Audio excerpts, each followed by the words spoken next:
Apocalipse, capítulo de número 5. Quem encontrou, diga amém. Está escrito assim: e vi na mão direita daquele que estava sentado no trono um livro, escrito por dentro e por fora, de todo ele selado com 7 selos. Vi também um anjo forte que proclamava com grande voz: quem é digno de abrir o livro e de lhe desatar os seus selos? Ora, nem no céu, nem sobre a terra, nem debaixo da terra, ninguém podia abrir o livro e nem mesmo olhar para ele. E eu chorava muito, porque ninguém foi encontrado digno de abrir o livro, nem mesmo de olhar para ele. Todavia, um dos anciãos me disse: não chores, eis aqui o leão da tribo de Judá, a raiz de Davi, que venceu para abrir o livro e desatar os seus 7 selos. E quem crê nesse livro, dê um glória a Deus, por favor. Abrir a Bíblia Sagrada no livro do Apocalipse não é apenas alguém que vai pregar, é uma aventura. O livro do Apocalipse é um dos livros mais lindos de toda a Bíblia Sagrada. Todavia, um dos mais difíceis de serem interpretados. Talvez por isso haja nesses dias em que vivemos uma dificuldade tão grande dos pastores, pregadores, mestres, ensinadores terem habilidade para ensinar o povo sobre o livro da revelação. Esse livro é assim chamado como livro da revelação porque ele é em si uma revelação plena. Um livro escrito há 2000 anos atrás pelas mãos do apóstolo São João, homem de Deus, o último dos apóstolos a provar a morte, último da esfera dos 12, daquele colégio apostólico chamado por Jesus Cristo. Quem conhece a história de João sabe que o Senhor Jesus o privou da morte para que ele pudesse ter uma visão, um vislumbre do Cristo não ressuscitado, mas glorificado. Quem já leu a Bíblia Sagrada sabe que Jesus tinha por João um carinho especial. A Bíblia Sagrada diz que João é chamado do discípulo a quem Jesus amava. E Jesus o amava por quê? Porque ele tinha o seu lado de intrepidez. Foi ele o único dos apóstolos que manteve um nível de intimidade com Jesus como nenhum outro teve. Alguns andavam ao lado de Jesus, outros cumpriam a sua palavra, mas só João deitava no colo de Jesus. Só João debruçava a sua cabeça no peito de Jesus. E isso fez ele ser o discípulo mais amado. E eu não sei se você se lembra de um texto da Bíblia que diz que quando Jesus estava dando ensinamentos, parece que o espírito de inveja tomou conta dos 11 discípulos que olharam para João. Disse 11 porque João é o 12º. 11 olharam para João e sentiram inveja dele, inveja da maneira como Jesus o tratava. E Jesus, saindo à defesa de João, deu um grito. Jesus disse assim: que importa que ele viva até que me veja voltar nesse mundo no meu reino e cheio da minha glória. Não sei se você percebeu, Jesus estava dialogando com os discípulos. Na defesa de João, ele lança uma palavra profética, e a profecia é essa: João não morre até me ver voltar aqui, glorificado, exaltado, não como homem, mas como Deus, Criador dos céus e da terra. Quem conhece a história trágica do colégio apostólico sabe que todos os discípulos, com exceção de João, teve uma morte trágica. Pedro foi crucificado de cabeça para baixo, ao próprio pedido. João, que agora vai estar aguardando na ilha de Patmos, assiste o assassinato de quase todos os seus amigos. Ele assistiu o assassinato de Tiago, seu irmão, que foi morto ao fio da espada. João Marcos foi arrastado pelas ruas de Alexandria até ter toda a sua pele esfolada do seu corpo. E faltar-me-ia tempo aqui para comentar com vocês a morte de Tomé, Bartolomeu e todos os demais. Todavia, de todos os que estiveram ao lado de Jesus, todos eles, com exceção de João, tiveram uma morte trágica, foram martirizados. Não que não tentaram matar João, mas a morte fugia dele. A história diz que o imperador Domiciano, que está imperando sobre Roma nesse tempo, ele fica sabendo que um dos discípulos de Cristo está vivo. Então ele quer que esse discípulo seja para todo o cristianismo que está nascendo ainda, que ainda não é conhecido como cristianismo, que é chamado de o caminho. Ele quer que João sirva de lição. Então ele manda trazer o velho João, que nesta época pastoreava a igreja de Éfeso, no alto dos seus 90 anos de idade. É Domiciano que manda criar uma espécie de tortura que nenhum dos outros apóstolos haviam passado por ela ainda. Quem conhece a história do povo antigo, das civilizações antigas, sabe que os romanos eram mestres em tortura. Eles eram mestres em criar aparelhos e métodos de tortura. Então o imperador manda que criem um método de tortura especial para João, que tem 90 anos de idade. E o método foi criado.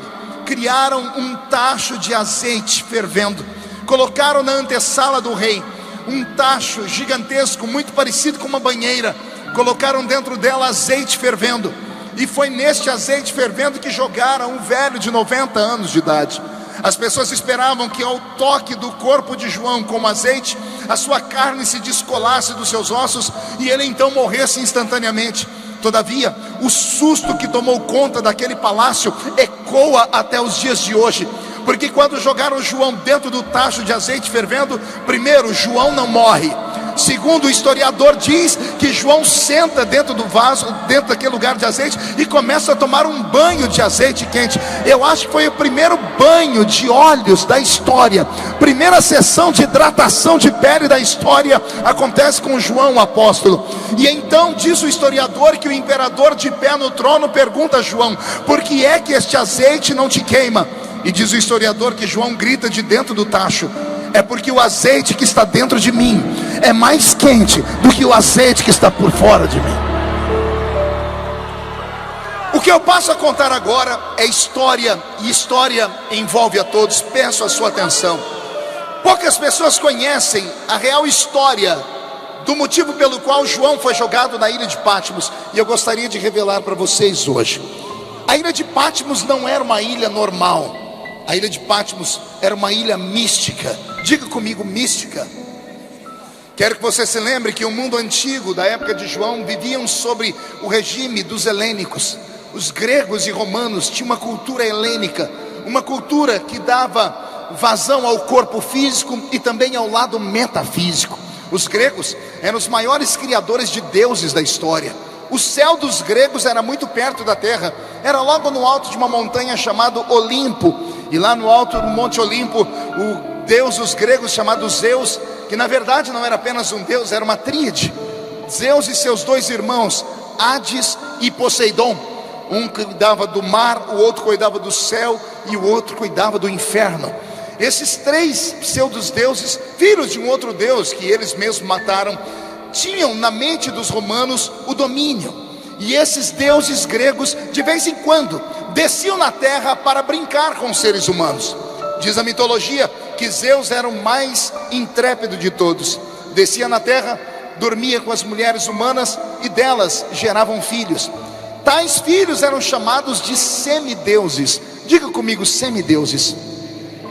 Você deve conhecer essa história. Se você não conhece, o seu filho conhece. Ou quem é cinéfilo, quem gosta de cinema, deve se lembrar do filme dos Titãs, Fúria de Titãs. Deve se lembrar do filme de Hércules e de outros filmes gregos mais da cultura helênica deles. Pois bem, toda essa mitologia grega era dominante naquele tempo. E eles acreditavam piamente que haviam homens e mulheres que andavam na terra que não eram homens e mulheres 100%. Acreditavam que eram meio homens e meio deuses. Como eram homens e deuses ao mesmo tempo, diziam eles que esses filhos de Zeus, esses filhos de Poseidon, esses filhos de Hades, andavam pela terra e não podiam ser mortos, e eram criaturas hostis e horríveis. Então o que faziam eles? Todas as vezes que eles condenavam um bandido à morte e tentavam matar, e a morte parece fugir deles, e se você entrar no Google e digitar esta noite homens e mulheres gregos que venceram a morte, você vai ficar apavorado. Você vai encontrar relatos de homens que foram colocados dentro de água por 10, 15 minutos e não morreram afogados. Você vai encontrar a história de pessoas que foram penduradas pelo pescoço, ou seja, tentaram enforcá-las, e o pescoço não quebra, e depois de 20, 30 minutos no alto de uma forca, não morriam. Enterravam pessoas vivas, e depois de 10, 15, 20 dias, cavavam, e as pessoas ainda estavam vivas lá. Acreditavam eles que essas pessoas que tinham uma habilidade acima do normal, que eu não chamo de semideuses, eu chamo de pessoas que tinham um DNA diferente, eram seres humanos como esses que a gente encontra por aí hoje, que são totalmente diferentes. Pois bem, essas pessoas que viviam naquele mundo antigo, no mundo que era regido por uma fé cega, as pessoas acreditavam que esses seres não eram filhos de homens. Como não eram filhos de homens e a morte fugia deles, eles criaram uma prisão somente para semideuses. A prisão era a ilha de Patmos. A ilha de Patmos era cercada, entre aspas, por eles com uma aura de feitiçaria. Tanto é que todas as vezes que eles iam jogar algum preso na ilha de Patmos, os soldados romanos, os da guarda pretoriana, que eram homens violentos, não tinham coragem de descer na areia da praia. 10, 15 metros da areia da praia, pegavam um bandido amordaçado e amarrado e jogavam ele no mar, e o bandido que se virasse para chegar até a areia da praia. Por que é que vão jogar João na ilha de Patmos? Porque eles veem que João não morre. Como João não morre, eles acham que João é filho dos deuses. Estavam quase certos, porque foi esse mesmo João que um dia escreveu uma lei que virou lei para todos nós. Um dia ele escreveu assim: ele veio para os seus, os judeus, mas os seus não receberam. Mas a todos quanto receberam, deu-lhes o poder de serem feitos filhos de Deus. Ora, pegam um velho de 90 anos e jogam ele na beira do mar, na beira da praia. Os soldados romanos voltam embora porque acham que João é um semideus.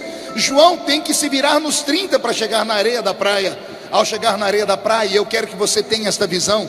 Quero que você veja um homem de 90 anos, quase morto, porque teve que nadar com as mãos e os pés amarrados. Só Deus sabe como ele chegou à praia. Agora ele está na praia, ele sabe que aquela ilha é uma ilha maléfica. Lá dentro só tem homens e mulheres pervertidos, bandidos.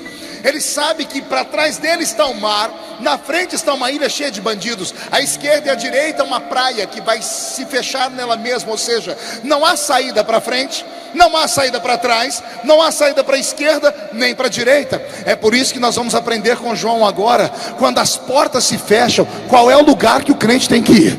João está ensinando: se a porta fechou para frente, para trás, para a esquerda e para a direita, tem uma porta que pode se abrir no céu.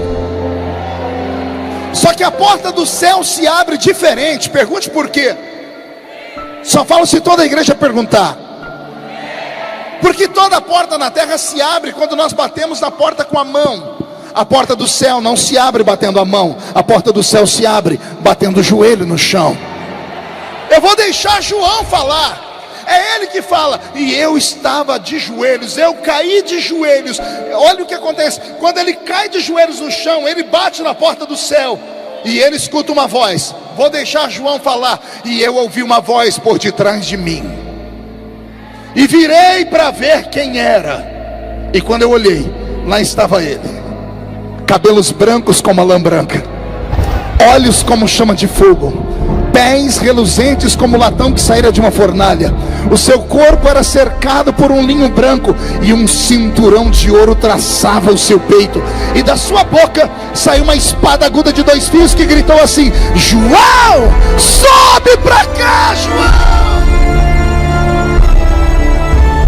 Quem acha bonito esse texto, dê glória a Deus. Agora, deixa eu te chamar a atenção. Alguma vez você se perguntou por que João, quando olhou para trás, não disse assim: olha, e eu olhei e vi Jesus? Não seria mais fácil? Por que ao invés dele virar para trás e dizer assim: eu virei e vi Jesus, ao invés dele fazer isso, ele desenha Jesus para nós? Por que ele não disse assim: e eu ouvi uma voz por detrás de mim, e virei para ver quem era, e lá estava Jesus? Seria papo reto, seria algo concentrado. Por que ele não faz isso? Por que ao invés de falar isso, ele resolve olhar para trás e desenhar Jesus? Ele diz: eu olhei e vi um homem de cabelo dessa cor, roupa dessa cor, pé dessa cor, olho dessa cor. Por que é que ele desenhou Jesus? Quer perguntar para mim? Só falo se todo mundo perguntar. Só se perguntar fazendo biquinho. Ah, que povo fofo. Eu vou mudar para Botucatu, viu? Oh glória, vou congregar na sua igreja. Pronto. Então vem comigo. O Espírito Santo falou isso comigo. Filho, por que João, ao invés de falar que ele viu Jesus, ele desenhou Jesus? Tem uma explicação. Eu vou te explicar o porquê. A última vez que João havia visto Jesus, faziam 60 anos. Quantos anos eu disse? 60 anos. Não sei se você sabia disso. A última vez que Jesus foi visto em corpo presente na terra foi quando ele estava em Atos capítulo 1, no alto da montanha, quando ele foi assunto ao céu. Ele marcou um encontro ali com quase 500 testemunhas, a quem ele apareceu por um período de 40 dias. Entre as 500 estavam os discípulos. João estava lá. João tinha 30 anos de idade. Ele estava com a idade da emancipação do homem do mundo antigo. Se hoje é 18, naquela época era aos 30. Por isso que a Bíblia diz que quando saíram do Egito, saíram 600 mil homens com 30 anos. Ou seja, eram homens emancipados, prontos para a guerra, que podiam responder por si próprios. João tem 30 anos e ele está no solapé da montanha. Ele está vendo Jesus. Ele está vendo Jesus ressuscitado. Diga comigo, ressuscitado. Diga para o seu irmão, não glorificado. Eis aqui um segredo. Jesus, quando saiu da tumba, ele não saiu num corpo glorificado. Ele saiu num corpo ressuscitado. O corpo ressuscitado dava a ele alguns poderes, entre eles, atravessar parede, comer peixe, voar, aparecer num lugar. Lá, você se lembra do caminho de Emaús? Ele está jantando com eles. Todas as vezes que chegava um visitante na casa, davam ao visitante a oportunidade de agradecer a Deus. Todo judeu levantava o pão e dizia: graças te damos, ó grande El Shaddai. Jesus não, ele levanta o pão e diz: graças te dou, meu Pai. Quando ele diz meu Pai, todo mundo abre o olho. Quando abre o olho, cadê Jesus? O pão está partido na mesa e os discípulos começam a chorar, dizendo: porventura não ardia o seu coração quando ele falava conosco? O corpo que sai da tumba é um corpo ressuscitado. Respire fundo. É um corpo que tem carne, é um corpo que tem osso, mas não tem sangue.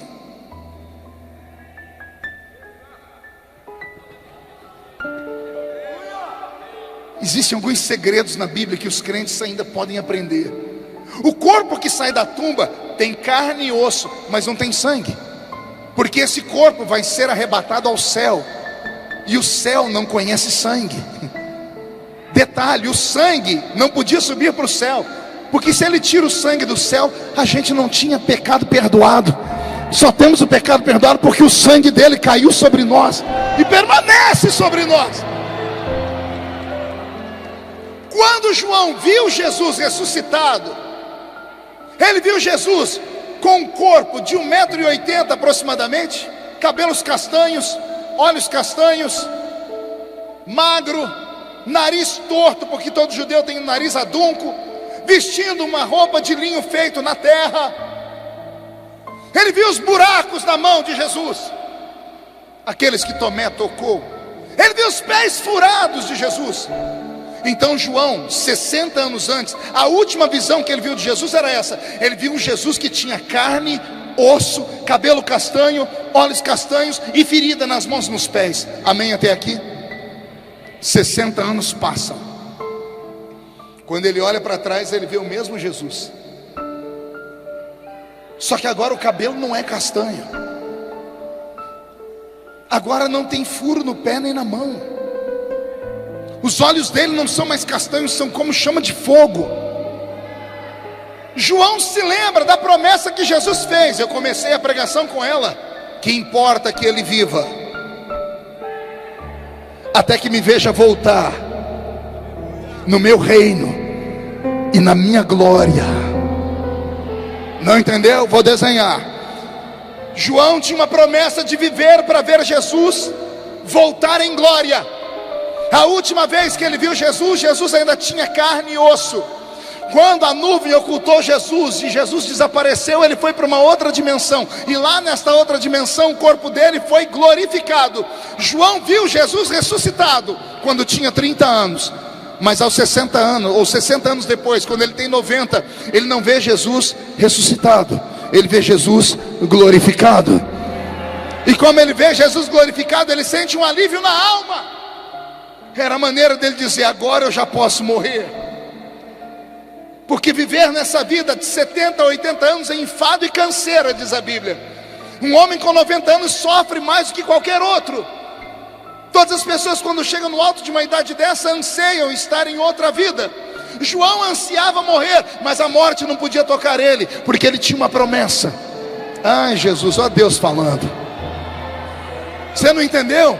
Para isso tem o profeta aqui. Ó Deus mandando um recadinho para você. O câncer não te mata, a AIDS não te leva, a bala perdida não te pega, um acidente não te mata, o inimigo não te toca, porque você tem uma promessa ainda. Eu vou perguntar de novo: há uma promessa de Deus na sua vida ainda? Eu vou fazer mais uma pergunta: existe alguém que tem uma promessa de Deus violenta na sua vida?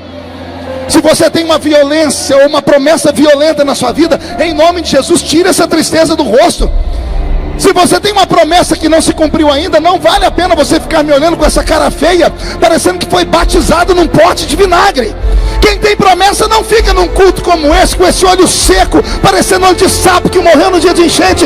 Quem tem promessa reage nesta noite, porque a morte não te toca.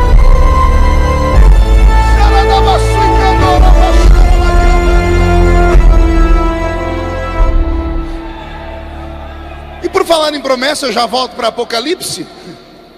Por falar em promessa, dia desse eu estava andando nos corredores da Câmara dos Deputados. Passei perto de uma sala de comissões. Um grupo de deputados estavam reunidos. Quando eu passei, eles me viram e disseram: pastor, o senhor pode entrar aqui? Entrei. Estavam todos desesperados com a Lava Jato, com o Janot, com o Sérgio Moro, com o Fachin. Então todo mundo desesperado. E eles falaram: senhor pastor, o senhor pode fazer uma reza braba para nós? Eu falei: vamos rezar agora. Pô, mas vocês querem reza braba mesmo? Nós queremos daquelas braba. Foi: faz um círculo aqui, deputados. Fizeram um círculo, pegaram da minha mão e disseram: e agora, pastor? Agora vocês fecham o olho que eu vou rezar. Mas eu fiz uma reza braba. Daquela que quando Jesus vem, eu bato o pé no chão e falo em língua estranha. Quando eu terminei de orar, eu abri o olho, os deputados soltaram as mãos e estavam fazendo assim, ó. Uns limpando o olho, dizendo: nossa pastor, essa reza foi brava, arrepiou tudo. Aí um falou assim: ô pastor, como é que faz para a gente ter o corpo fechado igual o senhor tem? Eu falei: como é que é? O senhor tem corpo fechado. Eu falei: por quê? Porque nada pega no senhor.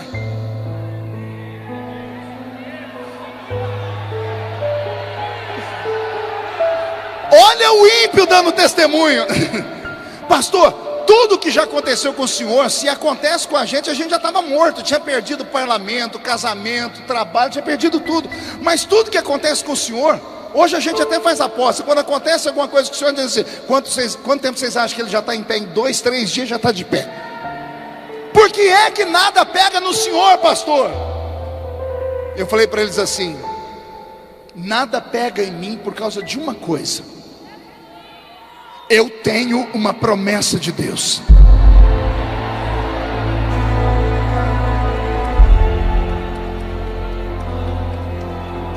E a minha Bíblia diz que Deus não é homem para mentir, não é filho do homem para se arrepender daquilo que ele fala. Isso no Velho Testamento. No Novo, Jesus endureceu a lei e gritou assim: passa o céu, passa a terra, mas as minhas palavras não passam jamais. Aí um deles falou assim: ô pastor, como é que faz para a gente ter o corpo fechado? Eu falei: procure na cidade de vocês uma igreja mas não pode ser uma qualquer. Eu disse, procura uma igreja barulhenta. Geralmente igreja muito barulhenta é pequenininha, porque as grandes não querem mais barulho, mas as pequenininhas ainda tem barulho. Procura uma igreja caindo aos pedaços, que a placa está até torta. Veja se dentro dessa igreja tem umas mulherzinhas de coque na cabeça. Se tem uns irmãozinhos com a gravata, que às vezes o nó da gravata é maior do que o pescoço. O senhor vai falar com eles falam Jesus. Eles vão ler a Bíblia, vamos ler a Bíblia no livro de Êxodo. Procura gente desse jeito. Aí uns falam, pastor, na minha cidade tem umas igrejas desse jeito. O que a gente faz? Nada, só entra e senta. Mas pastor, não tem que fazer nada disso não, porque se essas igrejas são das minhas, quando você entrar lá dentro, Deus vai tomar alguém e vai falar com você. Eu quero saber se tem alguém que tem promessa de Deus de verdade aqui. Então não dá um grito agora, não dá um berro de glória a Deus para acordar Botucatu.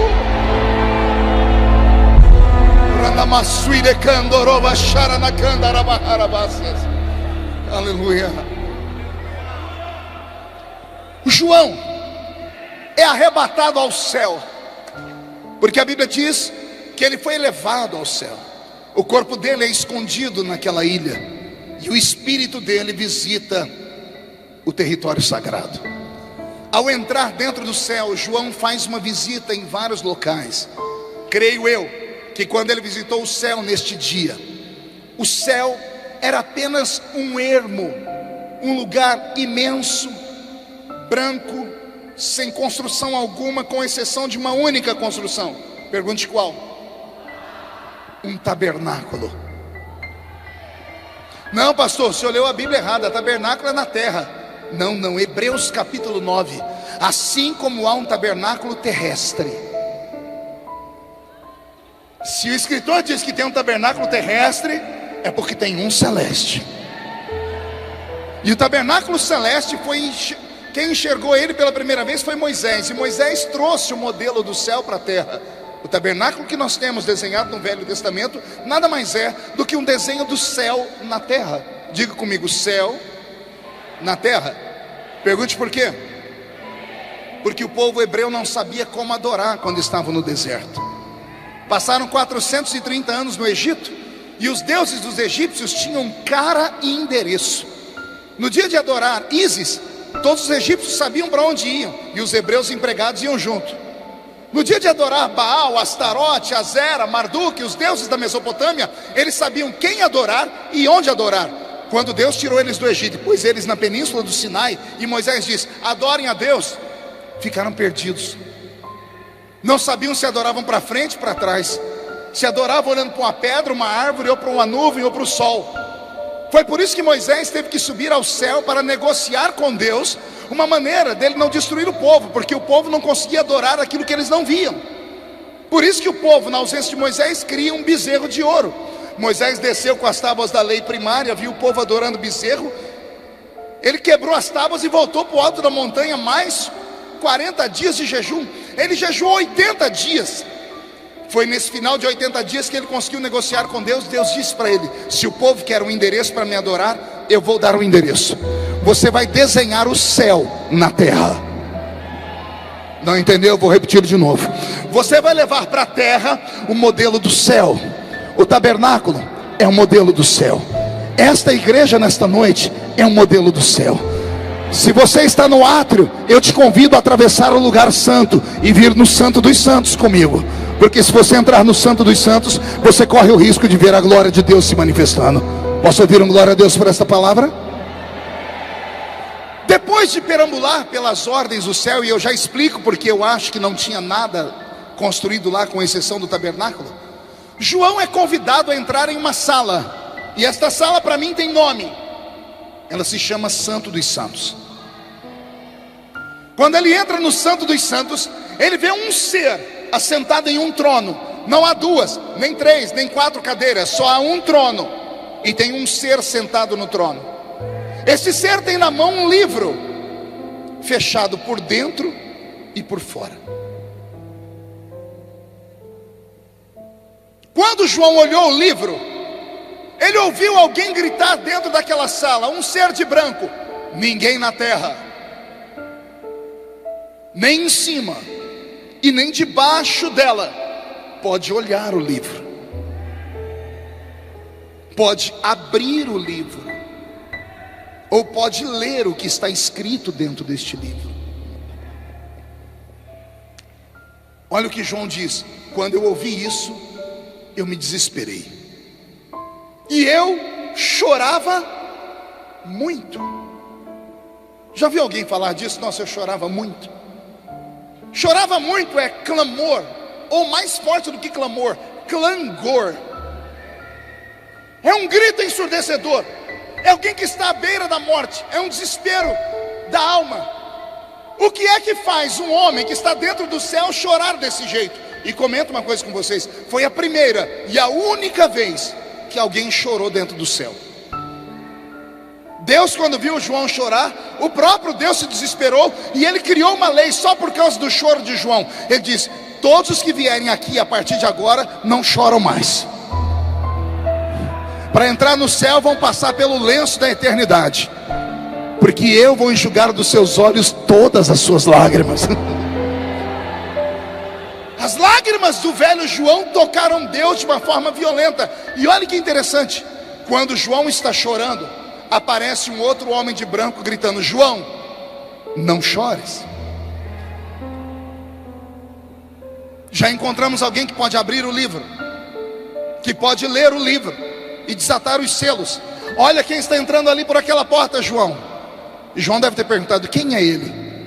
E o homem de branco diz: eis aí o leão da tribo de Judá, a raiz de Jessé, que venceu para abrir o livro e desatar os seus 7 selos. Até aqui a igreja me entendeu? Posso ouvir um amém? Robson, mude a música para mim. Existem algumas perguntas que têm que ser feitas por aqueles que amam a palavra. A primeira é: por que João chorava? Que livro é esse? Porque quem lê do capítulo 6 para frente fica com medo do livro, porque do capítulo 6 para frente você vai ver a abertura dos selos, trazendo os 4 cavaleiros do Apocalipse.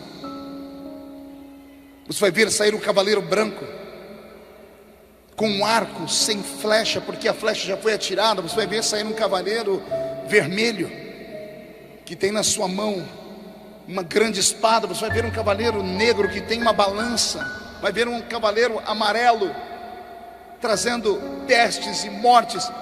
Quem lê o Apocalipse do capítulo 6 para frente vai ouvir o toque das trombetas, vai ouvir que o mundo será destruído. Ora, se eu tenho na mão um livro que só tem desgraças, melhor seria se o livro ficasse fechado e não aberto. Quando aquele anjo gritou: ninguém pode abrir o livro, não era para João chorar, era para João sorrir. Sim ou não? Se o livro só traz perdição, desgraça, fome, peste, guerra, terremoto, se o livro é um livro só de maldições, por que João chorou quando alguém gritou que ninguém podia abrir o livro? Isso mexeu com a minha cabeça. Foi aí que eu entendi o que Jesus disse a João no início do Apocalipse: eu vou te mostrar as coisas que eram, as coisas que são e as coisas que hão de acontecer. O Apocalipse não é o livro apenas do futuro. O Apocalipse é uma mistura do passado, do presente e do futuro. Por isso que é um livro difícil de ser entendido. O capítulo 5 do Apocalipse fala de um livro que não é apenas um livro de misérias e de desgraças. Eu sei porque João chorava, porque João não viu um livro de misérias, ele viu o livro mais lindo já escrito no universo. Ele viu um livro escrito pelas próprias mãos de Deus. Sou capaz de arriscar a cor da tinta que foi usada para escrever aquele livro. Posso afirmar às senhoras e os senhores que a tinta usada para escrever aquele livro tinha a cor vermelha. Aquele livro não era um livro normal. Em teologia alta, nós chamamos o livro de livro da redenção da humanidade. Só que como é teologia alta, a gente que é pobre da roça não entende. Então eu prefiro ficar com o apelido do livro. Quer ver como funciona? O livro da redenção da humanidade tem um apelido, pergunte qual? Livro da vida. Melhorou? Você começa a entender por que João chora? Quando João vê aquele livro, ele não vê como um livro de maldições, ele vê como um livro da vida. E o livro da vida, senhoras e senhores, é um testamento. É um quê? Se eu tiver algum advogado aqui, pode me ajudar nessa noite a explicar para o povo o que é um testamento. O testamento é um documento que tem fé pública. O testamento é feito por duas pessoas, o que está atestando e o que é testemunha daquele testamento. O que está atestando o testamento está dizendo assim: eu construí um patrimônio em vida, e quando morrer, quero que esse meu patrimônio vá para fulano de tal. Quem está fazendo o testamento é alguém que tem fé pública, um advogado. O testamento é feito, é lacrado e colocado em um cofre. Embora o nome da pessoa que está dentro daquele testamento seja o dono da casa, da fazenda, do carro, mas só em um futuro.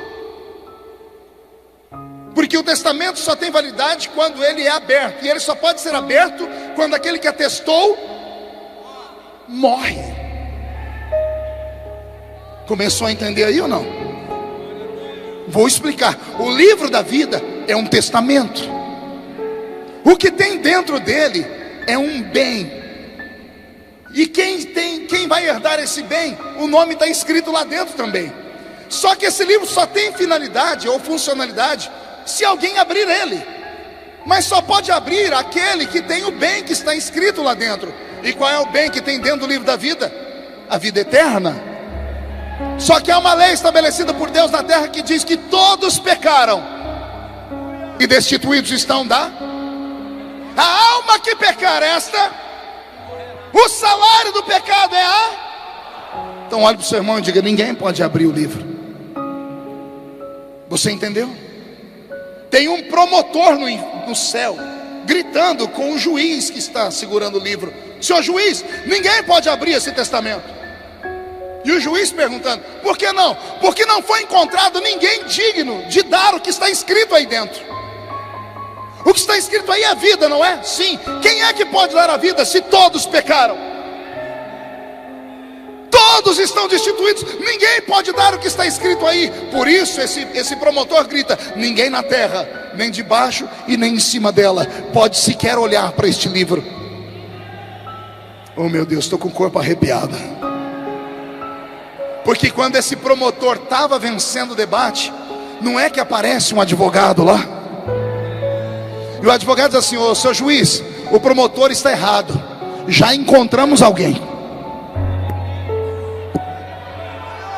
Se não tem na terra, nós achamos ele no céu. Se não tem ninguém que pode dar a vida, tem alguém aqui que pode. Pastor, o que estava escrito nesse livro? Além da vida eterna, estava escrito o seu nome. Ah, não te deixei feliz? Então deixa eu te deixar mais feliz. Além do seu nome, está escrito o nome da sua família. Não, pastor, mas a minha família não é crente. Quem te disse que ainda não é? E a outra promessa: crê no Senhor Jesus e será salvo tu e tua casa. O nome do seu filho está escrito lá, sim, porque o livro foi escrito desde a eternidade passada, porque o Cordeiro foi morto antes da fundação do mundo. Ou seja, é uma carta marcada. Não há motivo para você se desesperar, não há motivo para você ficar aqui com essa boca travada. Segura aí, essa boca de aço, essa língua de ferro, esse queixo de concreto. Eu sei que muita gente já não tem mais prazer de ir no culto. É por isso que os crentes hoje em dia só conseguem entrar na igreja. Pastor, o que o senhor está falando? Posso? Todo mundo consegue entrar na igreja. Aliás, dia desse eu estava num culto, tinha 2 cachorrinhos assistindo o culto, sentado bem na frente do altar. Aí eu falei: ó, nós temos até o cachorro crente aqui dentro. Eu falei: sabe por que esses cachorros estão aqui na igreja? Porque a porta da igreja estava aberta. Qualquer um entra na igreja. Agora entrar no culto,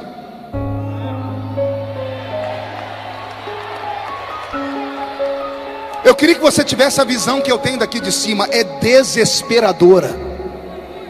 Eu não vou olhar para o lugar, senão eu entrego as pessoas. Eu vi pelo menos umas 4 ou 5 meninas lixando a unha enquanto eu prego. Alguém avise-as que aqui não é um salão de beleza. Eu vi casais de namorados, o namorado passando a unha nas costas da garota dentro da igreja. Eu vi pessoas mascando chiclete, tem gente com um copo de guaraná na mão e comendo pipoca. Ah, pastor, mas aqui não é igreja. Então não te ensinaram direito. Não te ensinaram direito. Porque onde estiver 2 ou 3 reunidos no meu nome, eu estou no meio deles. É o que está escrito aqui nesta palavra. Com todo respeito, eu sou pregador das antigas e sou assembleiano até o tutano dos meus ossos. Você pode até falar, ah, mas está mudado, olha lá, está com a barbinha branca, está sem gravata. Eu posso ter mudado a embalagem, mas o conteúdo ainda é o mesmo. O conteúdo é do menino da Vila Tatu que sobe um monte para orar toda semana ainda. E eu não aceito pregar para zumbis. Os zumbis deviam estar em casa dormindo uma hora dessa. Eu vim pregar aqui para crente vivo. E crente que é vivo não consegue ficar oculto com esse braço cruzado, mascando chiclete ou mandando mensagem de WhatsApp. Aqui não é lugar para você. Aqui é lugar para quem tem o nome escrito no livro da vida. Quem tem o nome escrito no livro da vida, reage nesta noite. Me ajuda, pelo amor de Deus.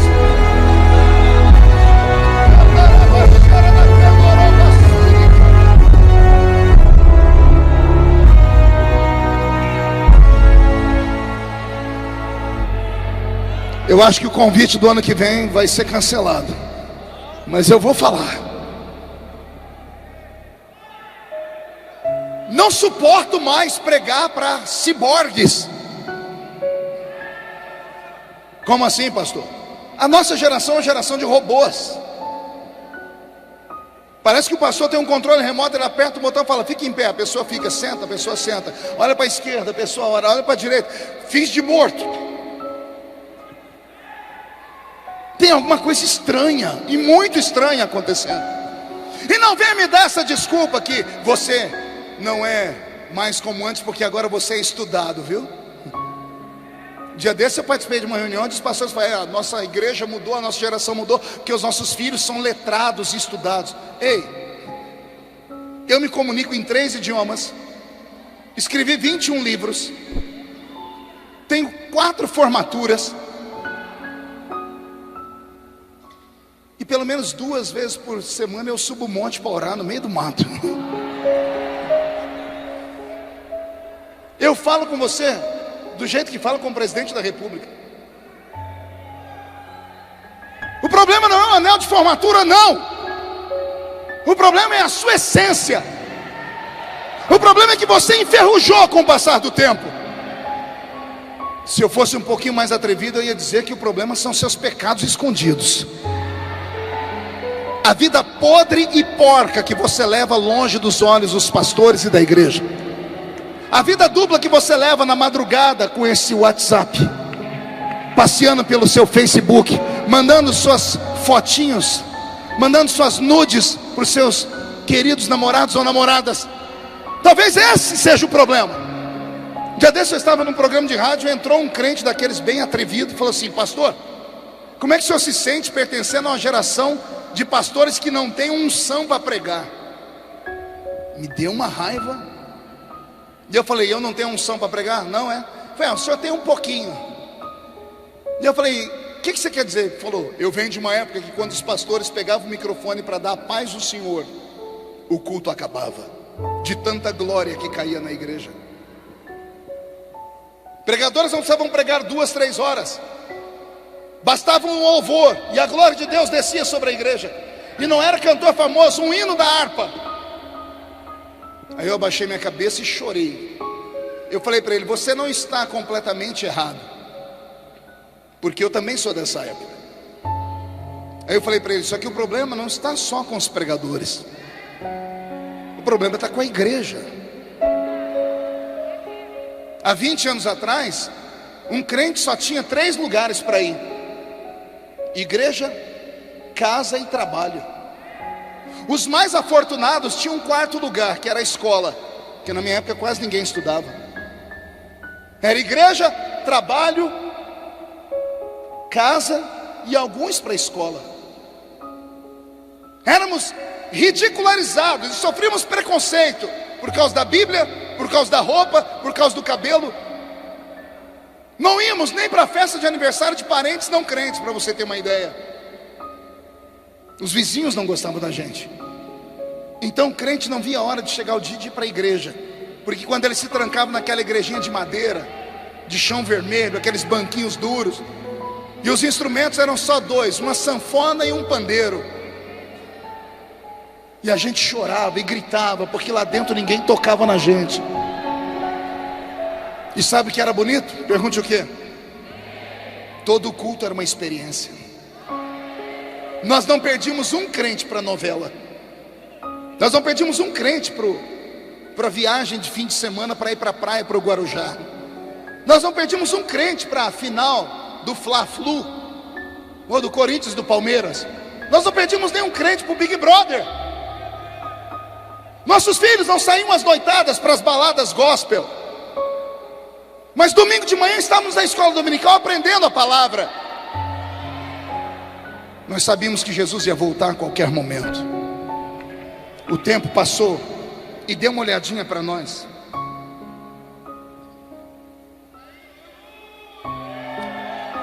Com todo respeito, olhe que nós temos no século 21 espaços no culto para pessoas portadoras de necessidades especiais, como aquelas irmãs que estão ali. Eu peço perdão a vocês, porque a nossa geração não tem um para chegar e falar: levanta em nome de Jesus. A nossa geração tem ouro e prata, mas não tem um levanta e anda. E podem até achar que eu estou falando demais, mas Jesus está voltando. O Deus que faz promessas cumpre a promessa dele. Vou falar pelo que eu sinto. Alguns que estão aqui não vão provar a morte. Eu sinto que Jesus voltará no nosso tempo. Só que ele não vem buscar uma igreja apática, uma igreja paralisada, uma igreja que fica o culto todo roendo a unha. Não, ele vem buscar uma igreja tomada pelo Espírito Santo. Uma igreja que ainda fala de missões, tem que ser aplaudida. E eu aplaudo vocês porque vocês estão num culto missionário onde ninguém mais fala de missões. Mas se vocês ainda falam de missões, é porque ainda tem um remanescente aqui dentro. E eu faço minhas palavras de Napoleão Bonaparte. Napoleão Bonaparte disse uma vez: me dê 100 homens de guerra e eu ganho o mundo para a França. Digo eu aqui em Botucatu: me dê 100 homens ou mulheres cheios do Espírito Santo e a gente vira o Brasil de cabeça para baixo.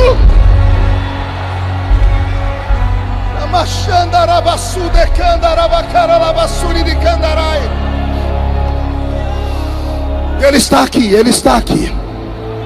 Senhor, dá um sinal da sua presença, meu Pai. Se houver alguém limpo ainda, se houver alguém santo ainda, se houver alguém que tirou uns minutinhos para orar nesse dia, se houver alguém, Senhor, que ainda sente a sua presença, os que são batizados com o Espírito Santo, renova eles, Senhor, aqui em cima, no meio do ginásio, na arquibancada. Não deixa perdermos a nossa identidade. Onde houver um crente cheio do Espírito Santo, pega ele agora.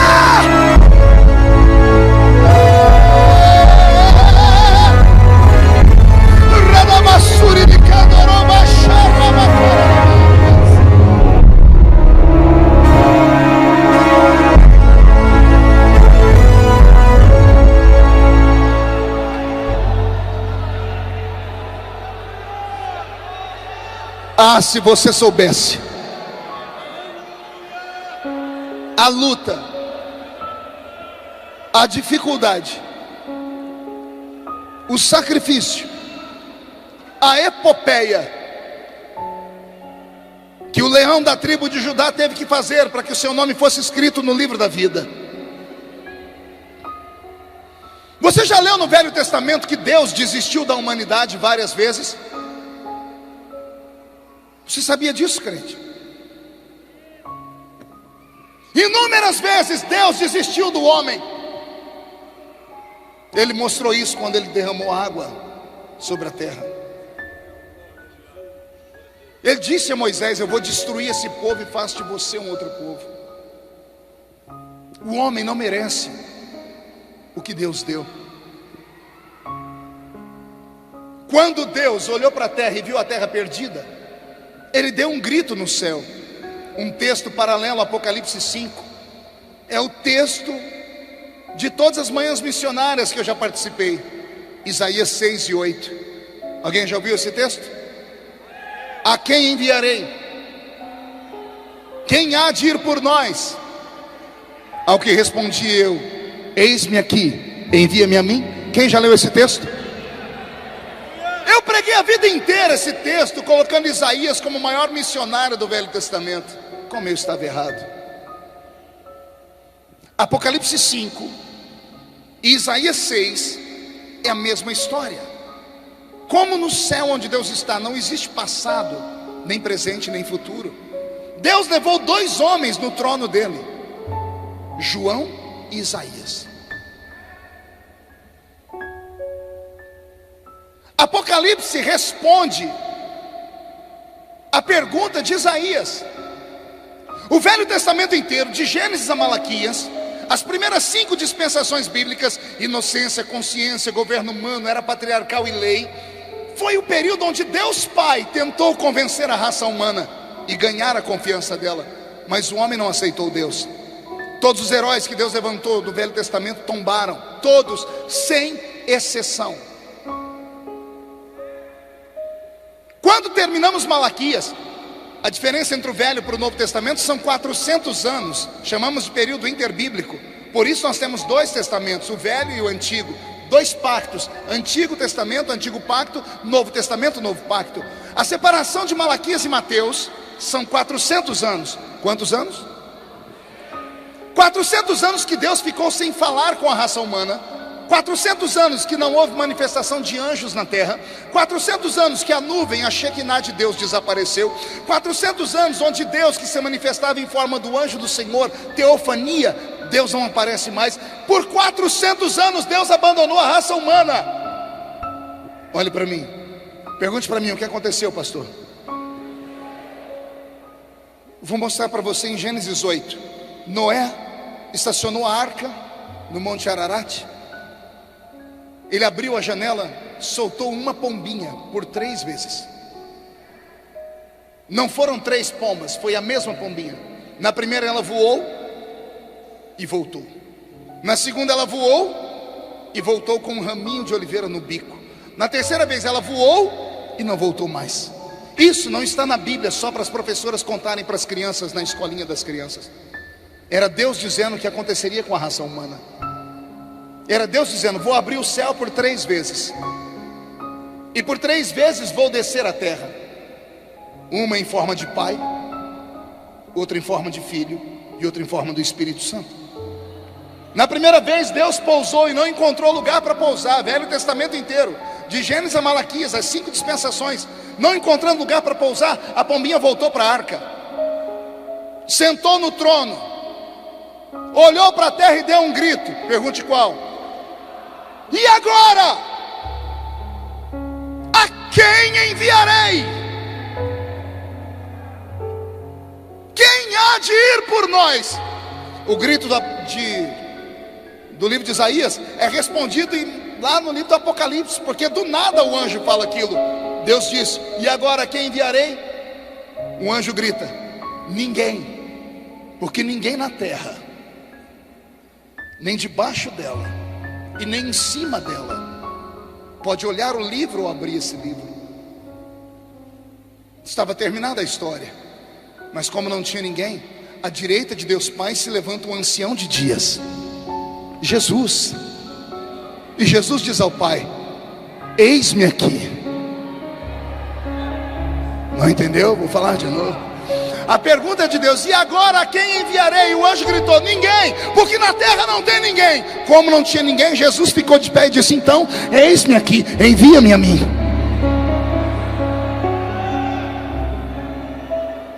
Aí Jesus veio, amém? Só que a terra também não aceitou, mataram ele. E a pombinha volta para o céu, só que ela não volta vazia. A pombinha de Noé na segunda viagem voltou carregando no bico um raminho de... E Jesus não é a nossa oliveira verdadeira? E nós, jambuzeiros bravos que fomos nele enxertados? Olha como a Bíblia é linda. Na terceira vez a pombinha saiu da arca e não voltou mais. Pergunte por quê? Porque ela está aqui. Uns ficaram em casa para ver o corujão. Nós não queremos ver coruja, nós viemos para ver a pombinha do Espírito Santo voar e pousar sobre nós aqui nesta noite. Eu prometo que já estou terminando. Eu fico imaginando, e eu não sei se você já passou pela cabeça dos pastores que ensinam e que pregam, como foi o diálogo de Deus Pai e Deus Filho. Porque Deus Pai veio e o homem rejeitou. Aí vem Deus Filho. O dia que Jesus disse: eis-me aqui, envia-me a mim, eu imagino o Pai falando para ele: mas nós somos um. Quem vê a mim, vê ao Pai. O que é que você pode fazer, meu filho, que eu não pude? Está pronto para entrar numa revelação profunda? Eu imagino Jesus assim: papai, com todo o respeito que eu lhe tenho, o Senhor foi tentar convencer a raça humana e foi com o melhor que tinha. Quando o Senhor foi falar com o homem, o Senhor não desceu entre eles, o Senhor falava do alto da montanha, de cima da nuvem. O Senhor criou uma lei, olho por olho, dente por dente. O homem deveria ter temor, mas o homem não teve temor, o homem teve medo. Temor e medo são diferentes. O pai tem 70 anos, o filho tem 40 anos e é halterofilista. Numa discussão, o pai dá um tapa na cara do filho e o filho põe as mãos para trás e sai de perto. Porque ele tem medo do pai? Sim ou não? Não, porque se ele pegar o pai, ele mata o pai. Mas em temor, temor é respeito. Deus queria que o homem tivesse respeito e o homem passou a ter medo. Por isso que o homem não aceitou Deus. E aí vem Jesus e cria uma nova história. Diz: papai, deixa eu mostrar umas coisas para o senhor. Eu imagino Jesus fazendo aparecer diante dele um globo terrestre, numa visão holográfica. O globo está girando, imagina um globo terrestre aqui. E Jesus tocando num continente da terra, e sai uma foto de uma menina. E Jesus pergunta: papai, por que essa criança chora? E o pai diz: porque ela tem sede. E Jesus diz: e o que é a sede, meu pai? E o pai explica: a sede é um dispositivo de limitação da vida do homem. E aí Jesus diz ao pai: pai, tecnicamente é isso, mas o que é a sede? Por que pergunta, filho? Porque nós criamos a sede, mas nós nunca tivemos sede. O que você quer dizer com isso? Não dá para entender porque eles nos rejeitam. Eles nos rejeitam por causa das punições. Papai, girando o globo, esse menino, por que ele chora? Ora, meu filho, veja, ele só tem pele, osso e barriga. Ele chora por quê? Fome. E o que é a fome, papai? A fome é um dispositivo de limitação da vida do homem. Pai, eu não quero saber tecnicamente, eu quero saber o que é fome. Por que pergunta? Porque nós criamos a fome, mas nós nunca sentimos fome. Nós nunca vamos entender o homem. Pai, por que aquela mulher chora? Aquela mulher chora porque ela foi traída, meu filho. E o que é a traição, meu pai?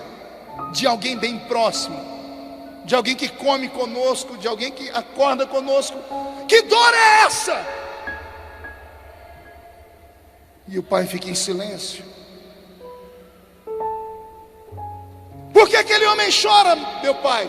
Porque ele sepultou o filho. E o que é a sepultura de um filho? A separação. É a separação, é a morte. Mas o que é a morte?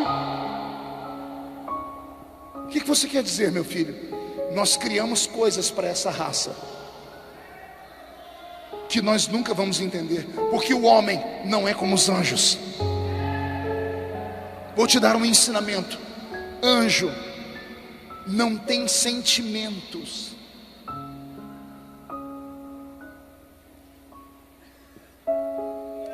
Anjos são seres criados em série. Em todas as civilizações do mundo, em todos os tempos, todas as pessoas que viram anjos desenham eles iguais. Brancos, cabelos brancos, rosto prateado, asa comprida. Já perceberam isso ou não? Os anjos aparentemente foram criados mais ou menos como Deus criou os animais da terra.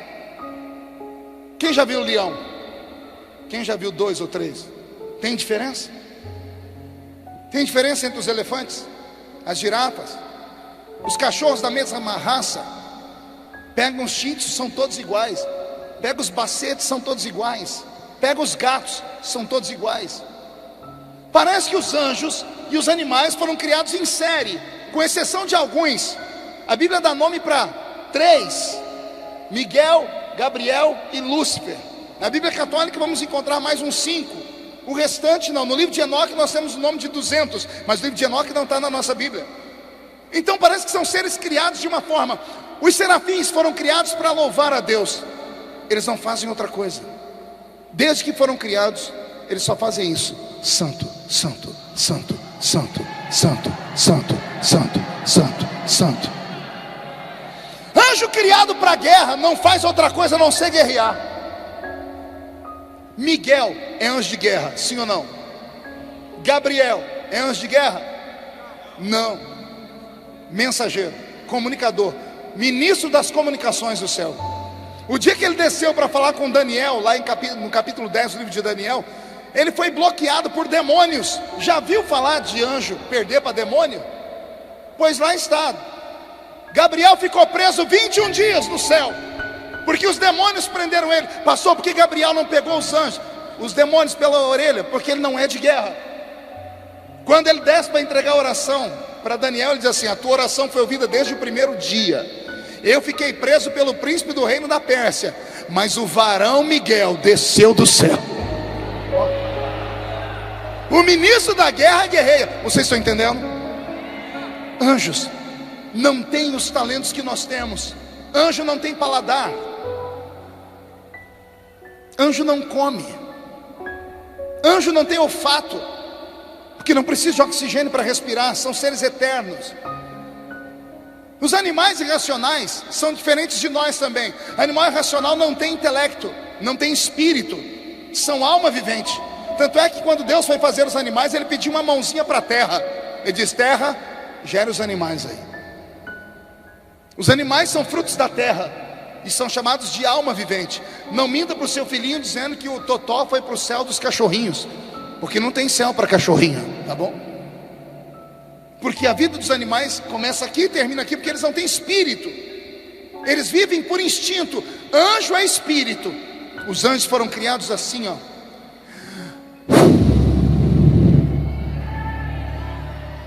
Como assim, pastor? Deus soprou os anjos. Como assim, pastor? A Bíblia diz que anjos são espíritos ministradores. A palavra espírito vem do grego ruach, e ruach é sopro ou fôlego. Deus pensou nos anjos e soprou.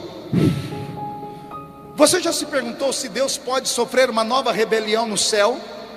Pergunte para o seu irmão: Deus corre esse risco de surgir um outro anjo lá e falar: não, eu também quero ser igual ao Lúcifer? Sim ou não? Pode acontecer isso no céu hoje?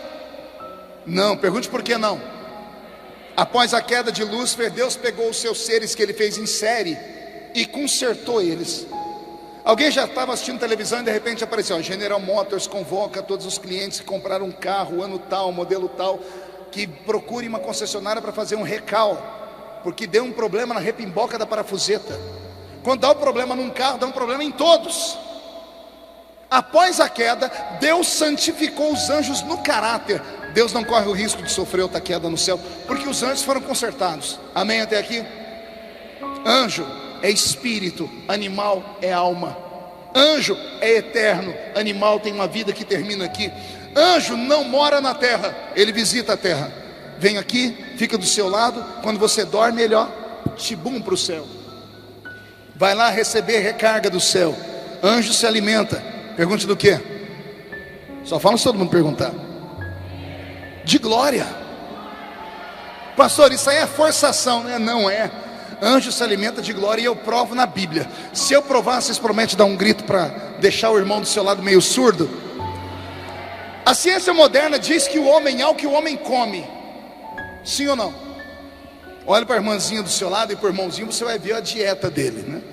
Esse corpinho em forma de um botijão de gás, ou de uma tábua de passar roupa. Isso aí é por causa da comida.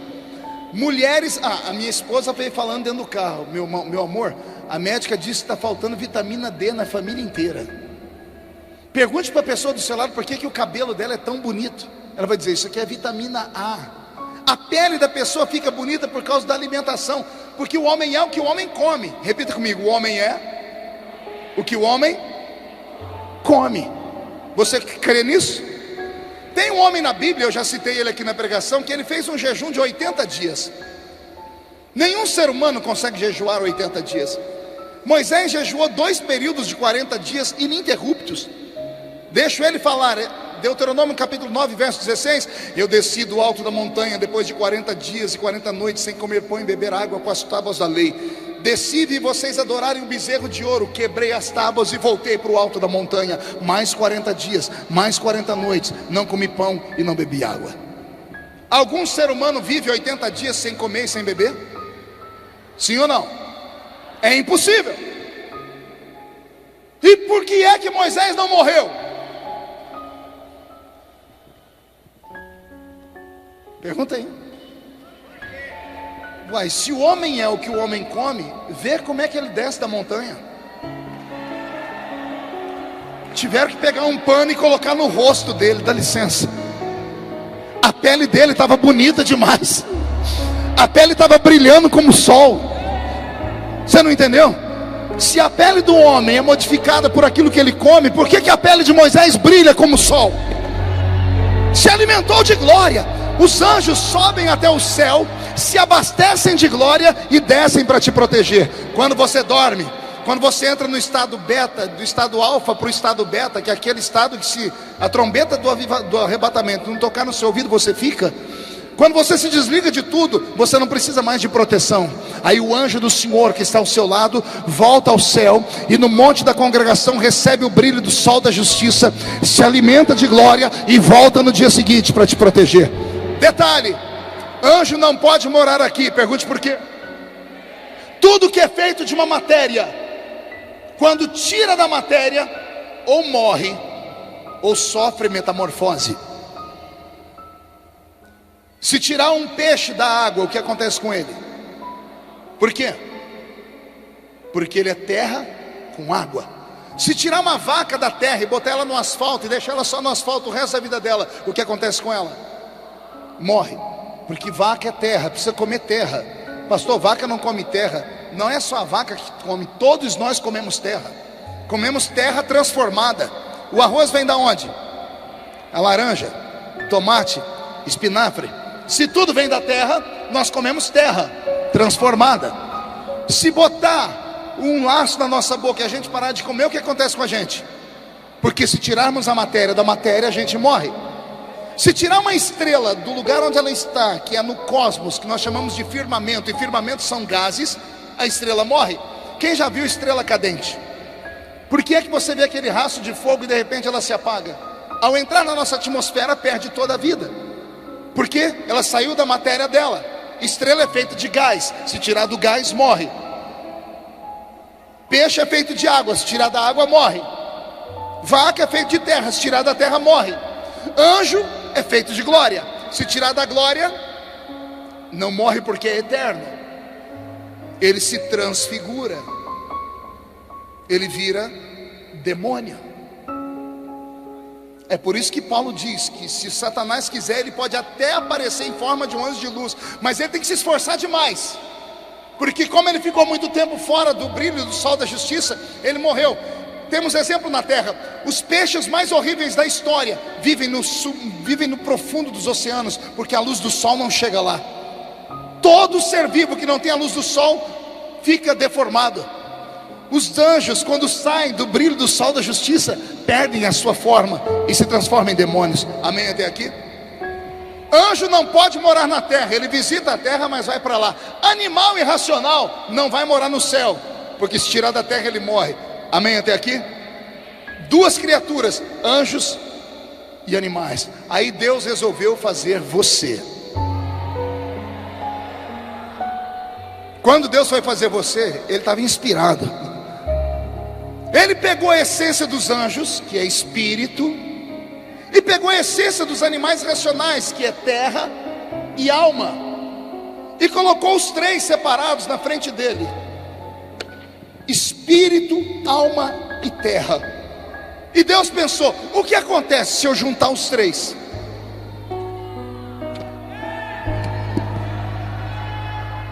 Resultado: nasceu você. Você não entendeu? Vou falar de novo. Com todo respeito aos anjos, eu prego para a raça mais perfeita que Deus criou no mundo. Com todo respeito aos anjos, eles são poderosos. A Bíblia diz que são maiores do que nós em estatura, mas a Bíblia diz que eles existem para uma finalidade. Anjos são espíritos ministradores que ministram a favor daqueles que hão de herdar a salvação. Os anjos estão aqui para te proteger. Os anjos Deus conseguiu consertar. Os animais Deus não precisou consertar, porque eles não têm espírito, agem por instinto. Aí Deus fez o homem. Pense numa raça. Pense numa raça que o próprio Deus diz: eu vou destruir porque eu não estou dando conta. Pergunte: por que Deus não dá conta, pastor? Porque você não é só terra. Dentro de você tem céu e terra. O romancista russo Dostoiévski disse assim: todo ser humano tem dentro dele um vazio do tamanho de Deus. Entendeu ou não? Dostoiévski diz que todo ser humano que nasceu nesse mundo, ou ele busca Deus, ou ele vai começar a adorar um coco, ou ele vai adorar o sol, ou ele vai adorar uma árvore, uma folha seca, uma pedra, porque está no DNA humano a fome de Deus. Por que é que o salmista disse: a minha alma tem saudade do céu? Eu só sinto saudade de um lugar que eu conheço. Sim ou não? Quem aqui tem saudades do céu? Como é que você tem saudades do céu? Simples, você veio de lá. E eu provo: o corpo volta ao pó, mas o espírito volta a Deus. Deus criou uma raça diferente de tudo. Animal só vive aqui, anjo só vive lá. Deus cria uma raça que vive aqui.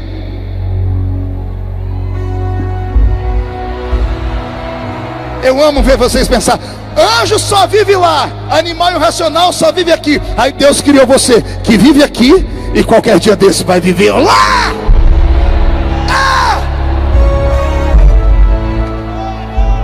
Anjos Deus criou assim, ó. Animais racionais Deus criou assim, ó. Terra, se vira. Quando Deus foi fazer você, Deus fez assim, ó.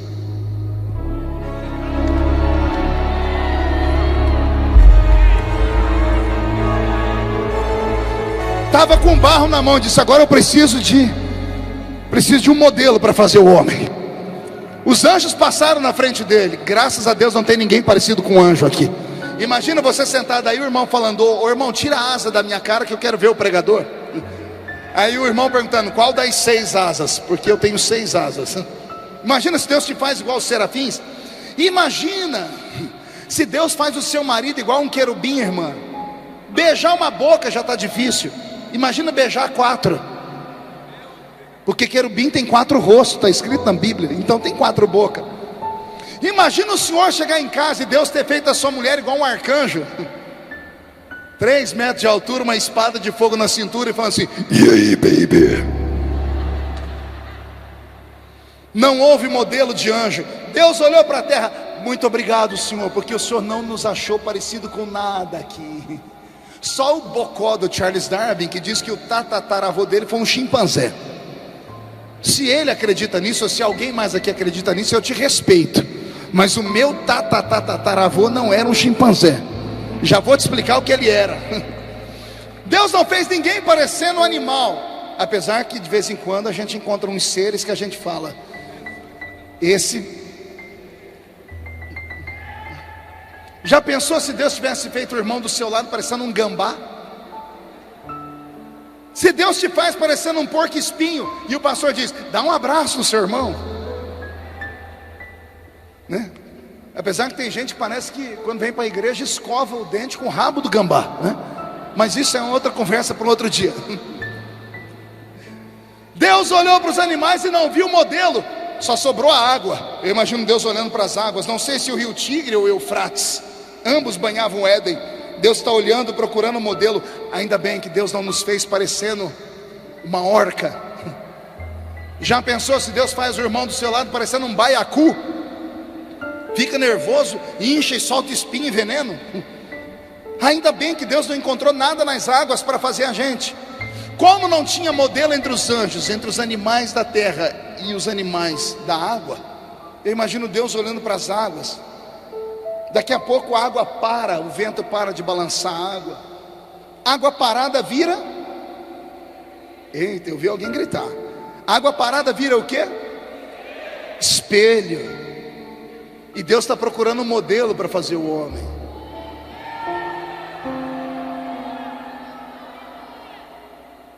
Deus se viu nas águas.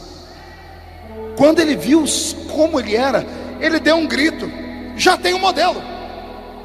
Eia, façamos o homem a nossa imagem, conforme a nossa semelhança. Então, com todo respeito, murcha a barriga e estufe o peito. Você nunca mais vai se sentir o verme do carrapato. Nunca mais vai reclamar que o seu cabelo é um pichainho. Nunca mais vai reclamar que você é gordinho ou magrinho. Você é imagem de Deus. O diabo morre de inveja de você, porque os anjos Deus fez soprando, os animais Deus fez conversando, mas você carrega no corpo a impressão digital das mãos de Deus. O ser humano é a única raça do mundo que carrega no corpo as marcas da mão de Deus. Amém até aqui? Partindo para o encerramento. Depois que Jesus diz ao Pai: nós criamos uma raça que não tem como entender, só há uma maneira de compreender. E o Pai pergunta: como? Eu descer lá, mas eu não vou descer igual o Senhor. O Senhor foi como Deus, eu vou ser um deles. Eu vou descer como homem. Eu vou nascer de uma mulher. Eu vou sentir sede, fome, dor. Eu vou sentir tudo que eles sentem. E eu vou ver se dá conta de existir naquele mundo sentindo tanto sofrimento. E Jesus foi testado e tentado de todas as formas. 33 anos e meio depois ele recebe um prêmio da raça humana, uma cruz no alto do Gólgota. E agora que ele está no Gólgota, temos um problema. Pergunte qual? Ele não pode morrer, porque o salário do pecado é a morte. A alma que pecar, esta morrerá. Mas ele não cometeu pecado. A morte está na frente dele no alto do Gólgota. A morte está usando o seu aparelho, o seu aguilhão, uma foice. Ela chega perto de Jesus e bate a foice no peito dele para cortar o fio de prata que segura o homem nesse mundo. Só que a foice bate com uma parede. A foice da morte se quebra. Pastor, essa historinha é para a gente achar bonitinha, né? Não, está na Bíblia. Paulo está pregando em Corinto, capítulo 15 da primeira carta. Ele está pregando cheio do Espírito Santo, e quando ele olha por cima da cabeça do povo, lá na porta, quem é que está lá? A morte. A morte aponta o dedinho para ele e fala: você. Entendeu ou não? Paulo está pregando, a morte está lá na porta. A morte fala para ele: você, Paulo, depois do culto, vou te matar. Qualquer um sairia correndo. Paulo olhou para a morte e deu um grito. Segura o som. Paulo olhou para a morte e disse assim: ó morte, ó morte, onde está o teu aguilhão, ó morte? Travada foi a batalha na cruz e lá você perdeu. Por isso os mortos podem ressuscitar. A morte não pode matar Jesus, então Jesus se entrega. Por isso que a Bíblia diz que ele se entregou. Ele olhou para o Pai e disse: consumado está, nas suas mãos eu entrego o meu espírito. Quando ele entregou o espírito dele, o véu do templo se rasgou. A terra ficou em trevas por um tempo. 3 dias depois, domingo de manhã, 5 mulheres estão na tumba. A pedra está rolada. 2 homens de branco estão por ali. Um deles grita para ela: por que procurais entre os mortos aquele que vive? Ele não está aqui, ele já ressuscitou. Por 40 dias ele aparece para os discípulos e para 500 testemunhas. Atos capítulo 1, ele termina de dialogar com eles. Ele vai subindo e uma nuvem o encobre e ele desaparece. Os 2 anjos que vieram escoltá-lo olham para baixo, descem e começam a tocar nos homens e mulheres que estão ali, dizendo: varões galileus, por que estáis olhando para cima? Esse mesmo Jesus que dentre vós foi assunto ao céu, do jeito que ele foi, em breve, já ele vai voltar. E Paulo diz como vai ser: dada a palavra de ordem, o mesmo Senhor descerá do céu com alarido, voz de arcanjo e trombeta de Deus. Os que morreram em Cristo ressuscitarão primeiro, depois nós, os que ficarmos vivos, seremos transformados e arrebatados seremos, e estaremos para sempre com o Senhor Jesus nos ares. E se a trombeta tocar essa noite, daqui só 2 crentes subirem, um sou eu, quem é o outro? Vem atrás, deixa eu ver. Então dá um grito mais alto do que esse. Se alegra porque eu estou encerrando. Olha que coisa bela. A nuvem oculta Jesus. Pergunta: para onde ele foi? Responda. Para onde ele foi? Para o inferno? Para onde ele foi? Não ouvi. Qual céu? O céu atmosférico? O céu cósmico? Terceiro céu? Céu inacessível da glória de Deus? Destino final desta igreja que está me ouvindo pregar em Botucatu nessa noite? Foi para esse céu? Então olhe para mim, porque temos um problema agora. Pergunte qual? Ele levou para o céu um corpo de carne e osso. Carne e osso não entra no céu. Jesus não apareceu direto no tabernáculo. Como ele subiu num corpo de carne e osso, ele parou na entrada do céu. O portão estava fechado. Os anjos que guardam o céu vêm voando, vêm correndo e começam a gritar. O grito deles virou um salmo. Os anjos chegam perguntando quem é aquele, porque acham que é um intruso. Então Jesus estende as mãos e se cumpre Zacarias 14: estas são as feridas com que fui ferido na casa dos meus amigos. Os anjos conhecem a história do ferido.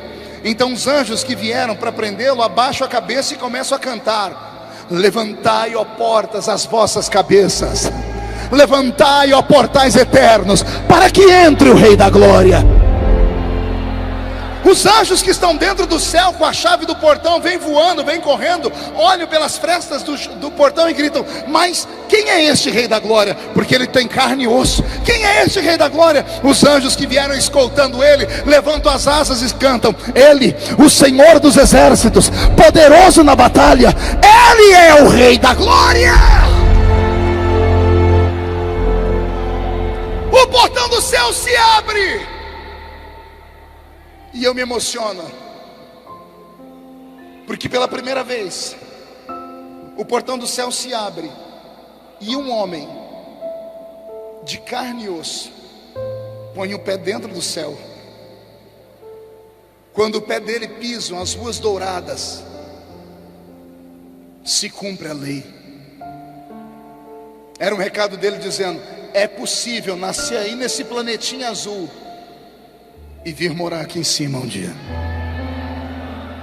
Agora que ele cumpriu a lei, o rei está de volta, todo o poder é dado a ele. Ele se afasta dos anjos na porta do céu ainda, mas do lado de dentro ele se eleva e o corpo dele começa a ser glorificado. O cabelo castanho começa a ficar branco da raiz para baixo. Os olhos ficam como cor de fogo, os pés começam a brilhar. A roupa do corpo dele é transformada num linho fino. Um cinturão de ouro traça o peito dele. Da boca dele sai uma espada aguda de 2 fios gritando: o rei voltou. Lembra que eu disse que o céu não tinha nada construído? Que só tinha um tabernáculo? Eu provo, não tinha nada construído até esse dia. Ele disse em João 14: vou para o Pai e vou preparar um lugar para vocês. Depois que eu preparar, eu volto e levo vocês, para que onde eu estiver, vocês vão estar também. Por quê? Porque ninguém sabia, com exceção de Deus Pai, se ia dar certo ou não o projeto. Quando Jesus chegou, só tem um tabernáculo. O céu é um ermo. Jesus está glorificado. Agora Ele é Deus Criador. Ele estende uma mão para cá e a outra para cá. Quer me acompanhar? Na medida que Ele vai flutuando, da mão dele vai saindo poderes. E esse poder vai construindo edifícios instantaneamente. Casas, palácios. Um deles é seu.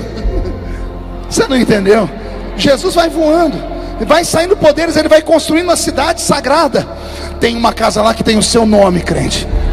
Aguenta o tranco, não entrega os pontos, volte a ser cheio do Espírito Santo, mortifique a sua carne. Vale a pena renunciar tudo nessa vida por Ele. A promessa da Bíblia é verdadeira. Jesus está voltando, o céu é nosso. No meio da cidade Ele resolve construir uma praça. Esta praça é cortada por um rio. E não é que eu descobri que o rio da vida é o único rio do mundo que não tem peixe. E eu explico por quê, pergunte por quê. Porque a água do rio da vida não é uma água fresca, nem uma água fria. É uma água térmica.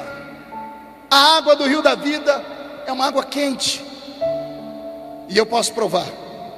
2 profetas viram o trono de Deus. Um deles foi o profeta Ezequiel. E ele viu o rio da vida que nascia debaixo do trono de Deus. Sim ou não? E eu vi um rio que nascia debaixo do trono de Deus. E por onde ele passava, tudo que era morto vivificava. Só que o profeta Isaías também viu o trono de Deus. E ele enxergou debaixo do trono de Deus outra coisa. Ele diz que um serafim voou com uma tenaz na mão e pegou debaixo do trono de Deus uma o quê? Uma brasa viva. Mas calma aí. Se debaixo do trono nasce o rio, e debaixo do trono tem pedra quente, a água nasce, passa pelas águas quentes, e o rio é um rio de águas térmicas. E tem uma explicação para isso.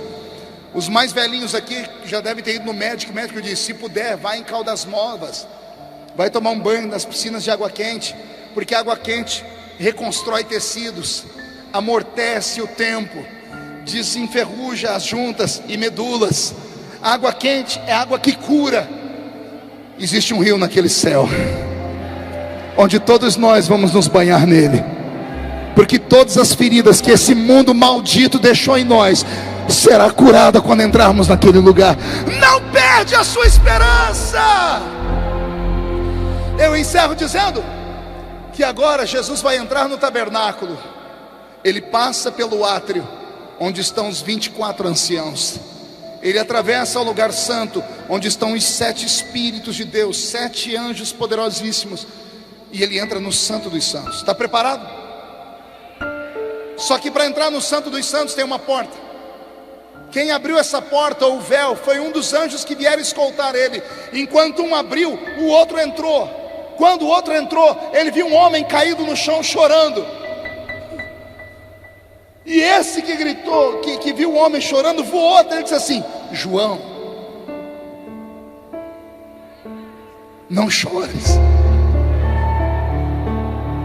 Como não chorar? Você é anjo, você já mora aqui. Se esse livro não for aberto, não vai ter igreja, não vai ter língua estranha, não vai ter salvação, não vai ter congresso em Botucatu, não vai ter glória.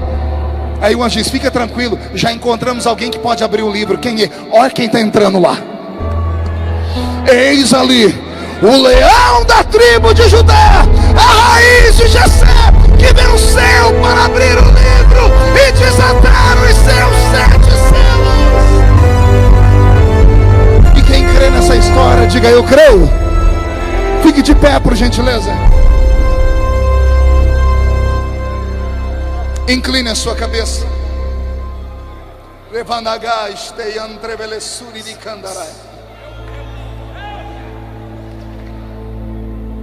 Eu quero agradecer a sua paciência de ficar conosco até essa hora.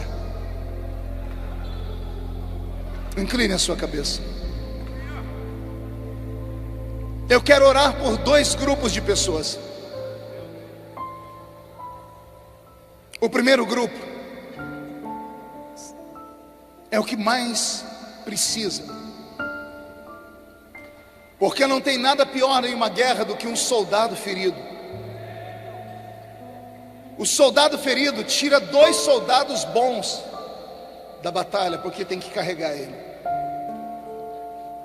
Eu não sei se alguém vai ter coragem de vir à frente do altar, mas eu não posso ter medo de perguntar.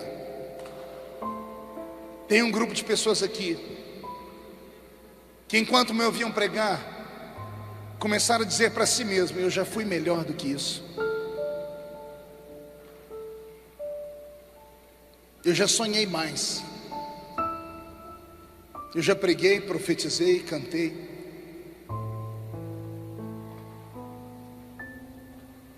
Eu estou morto, ou em coma.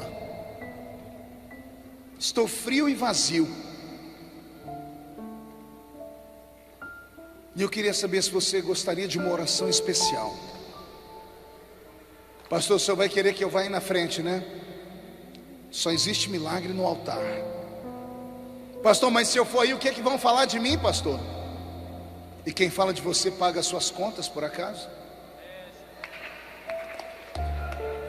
Isso, pode vir chorando. Queria ver se você tem coragem de sair da arquibancada. Essa noite foi uma noite especial. Eu sei que é o primeiro dia mais difícil. A partir de amanhã Deus vai usar muitos pregadores que vão vir aqui. Mas essa noite é uma noite única. Vem. Pai, eu faço nesta noite a oração do Espírito Santo. Maranata, ora vem, Senhor Jesus. Pai,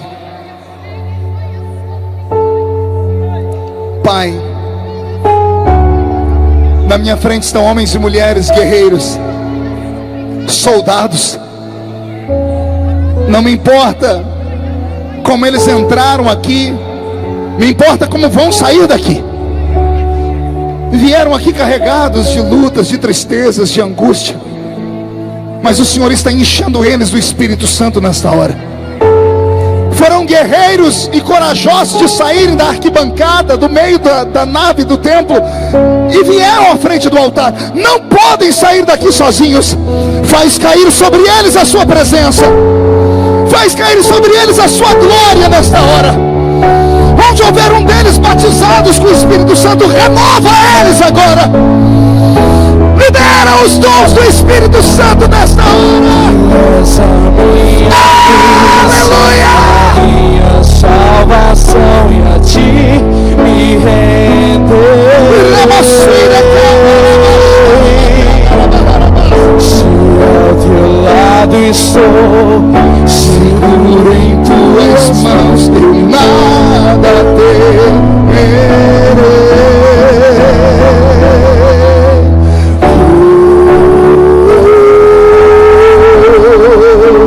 Tu és santo, ó Senhor. Senhor, visita os crentes na galeria.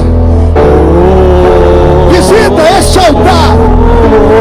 Põe a sua glória dentro de nós nesta noite.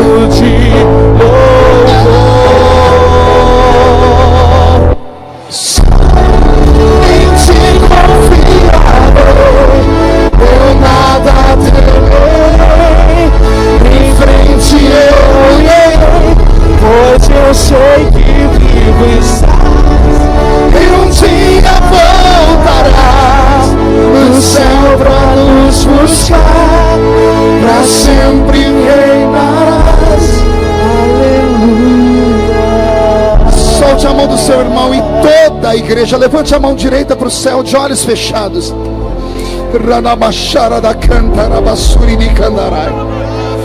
Diga comigo em nome de Jesus: todos os demônios que lutaram contra a minha vida, contra a minha salvação, contra a minha família, contra este congresso.